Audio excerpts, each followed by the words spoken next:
मध्य पूर्व एक बार फिर इतिहास के मोड़ पर खड़ा नजर आ रहा है।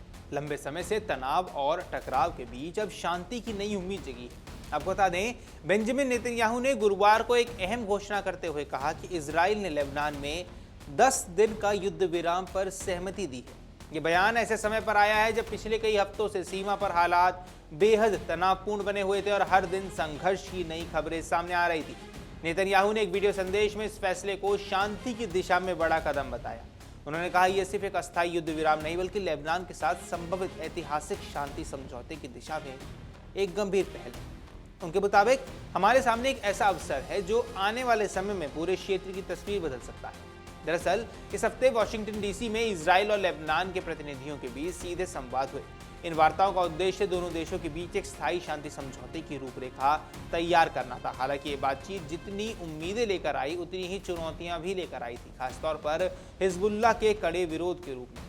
लेबनान में सक्रिय ईरान समर्थित संगठन हिजबुल्लाह ने इस युद्ध विराम प्रस्ताव पर अपनी असहमति साफ जाहिर की है।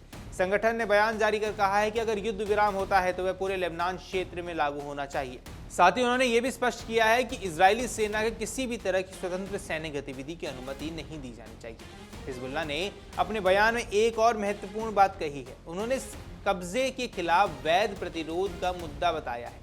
उनके अनुसार जब तक इजराइल लेबनान की जमीन पर मौजूद रहेगा तब तक संघर्ष जारी रहना स्वाभाविक है। यही कारण है इस संगठन का रुख युद्ध विराम को और जटिल बना सकता है। वही जमीनी हालात भी बेहद चुनौतीपूर्ण और गंभीर हैं। इजरायली सेना ने दक्षिणी लेबनान में जमीनी अभियान शुरू किया हुआ है। सीमा क्षेत्रों में इजरायली सैनिकों और हिजबुल्लाह के लड़ाकों के बीच भीषण लड़ाई जारी है। हर दिन नए हमले, जवाबी हमले और हताहतों की खबरें इस संघर्ष की तीव्रता को भी दर्शाती है। ऐसे में सबसे बड़ा सवाल यही है कि क्या इस युद्ध विराम के तहत इजराइल अपनी सेना को पीछे हटाएगा। फिलहाल इस पर कोई स्पष्टता तो नहीं है, लेकिन अगर सेना पीछे नहीं हटती है तो युद्ध विराम केवल कागजी साबित हो सकता है। वहीं अगर पीछे हटी तो ये शांति प्रक्रिया को मजबूत आधार दे देगा। इस पूरे घटनाक्रम में अमेरिका की भूमिका बेहद अहम है। डोनाल्ड ट्रंप ने इस वार्ता में मध्यस्थ की भूमिका निभाई और दोनों पक्षों को बातचीत की मेज पर लाने में महत्वपूर्ण योगदान दिया। ट्रंप ने इस युद्ध विराम को बहुत उत्साहजनक अवसर बताया और कहा कि यह पूरे क्षेत्र में स्थिरता ला सकता है। ट्रंप ने बताया कि उनकी बातचीत लेबनान के राष्ट्रपति जोसेफ आउन और नेतन्याहू दोनों से हुई है। उनके अनुसार दोनों नेता इस युद्ध विराम को लेकर सकारात्मक हैं और आगे बातचीत जारी रखने के लिए भी तैयार हैं। साथ ही उन्होंने ये संकेत दिए हैं कि आने वाले 1 या 2 हफ्ते में नेतन्याहू और आउन भी आमने सामने की मुलाकात कर सकते हैं। इतना ही नहीं, व्हाइट हाउस में इन दोनों नेताओं की संभावित बैठक अगले कुछ दिनों में हो सकती है और अगर ऐसा हुआ तो ये मध्य पूर्व की राजनीति में एक बड़ा घटनाक्रम होगा। ट्रंप ने आगे ये भी कहा है कि ये सही समय आने पर लेबनान का दौरा करने के लिए तैयार है। ये बयान इस बात का भी संकेत है कि अमेरिका इस पूरे शांति प्रयास को लेकर गंभीर है और इसे सफल बनाने के लिए प्रयास करेगा। हालांकि ये समझना जरूरी है कि इजराइल और लेबनान के बीच संघर्ष सीधा युद्ध नहीं है। इजराइल असल में लेबनान के भीतर सक्रिय हिजबुल्लाह से लड़ रहा है, जिसे ईरान का समर्थन प्राप्त है। यही वजह है कि यह संघर्ष सिर्फ 2 देशों तक सीमित नहीं बल्कि इसके पीछे क्षेत्रीय और वैश्विक राजनीति भी जुड़ी हुई है।